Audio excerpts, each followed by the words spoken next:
la gauche républicaine et socialiste, député européen également. Merci aux camarades de la CGT pour l'organisation de cette belle réunion. Alors, à ce stade du meeting, des dizaines d'arguments ont été avancés. Je voudrais insister sur un point, c'est la hiérarchie des priorités pour ce gouvernement et pour Emmanuel Macron.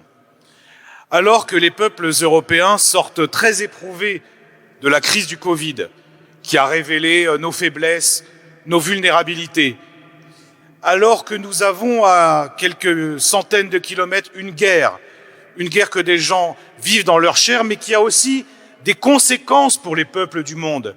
Et je pense en particulier à l'inflation, à la crise de l'énergie, alors que l'hôpital public est en détresse, alors que les services publics ont besoin d'être puissamment soutenus, alors que la crise écologique menace de toutes parts. La mère des batailles, la priorité des priorités pour Emmanuel Macron, c'est quoi? C'est nous faire travailler plus longtemps. C'est condamner des gens, les plus précaires d'entre nous, à mourir au travail. Eh bien oui, ça en dit long sur la mentalité des gens qui nous gouvernent. Cette mentalité, c'est tout simplement que la répartition des richesses, le partage, la solidarité entre les travailleurs, la solidarité entre les générations, c'est quelque chose qui leur est profondément insupportable. Et notre refus, le refus que nous portons aujourd'hui, ça n'est pas seulement le refus d'un texte, le refus d'une contre-réforme, le refus d'une mesure, c'est aussi le refus d'un monde où l'argent est la mesure de toute chose. Ce monde-là, ce monde qui favorise systématiquement le capital au détriment du travail, nous n'en voulons pas. Et quand nous manifesterons le 7 mars, c'est aussi pour nous l'occasion de dire un autre monde est possible, une autre société est possible.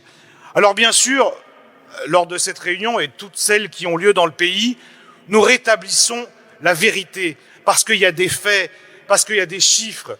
Nous contestons une façon de présenter les choses, et ça a été très bien dit, quand le pouvoir dit « il faut sauver le système des retraites ». Mais le système n'a pas à être sauvé. Il n'est même pas, au moment où on se parle, déficitaire. De la même façon, quand M. Macron dit nous allons dans le bon sens, c'est le bon sens. Regardez, les autres pays européens font comme ça, ils ont augmenté l'âge de la retraite. Mais justement, on peut constater les effets concrets de ces réformes en Italie, en Allemagne, en Suède. Je vais vous prendre un exemple, la Suède, qui a longtemps été une sorte de modèle social pour les pays européens. Aujourd'hui, il n'est pas rare de voir des septuagénaires condamnés à bosser en plus de leur pension de retraite, tellement ils ont été précarisés, paupérisés. En Allemagne, aujourd'hui, un salarié de 35 ans sait que sa pension de retraite, ça sera à peine un tiers de son salaire net d'aujourd'hui. C'est de ça dont on parle. Et c'est là qu'ils veulent nous emmener. Alors oui, nous refusons clairement ce soi-disant bon sens qui n'est en réalité qu'une mauvaise direction. Mais moi, je vais vous dire, chers camarades, je suis comme vous, j'ai participé à toutes les manifestations depuis le début. J'ai rencontré les gens. Et j'ai espoir, pourquoi? Parce que j'ai constaté à la fois la force tranquille de l'unité syndicale et de l'unité politique.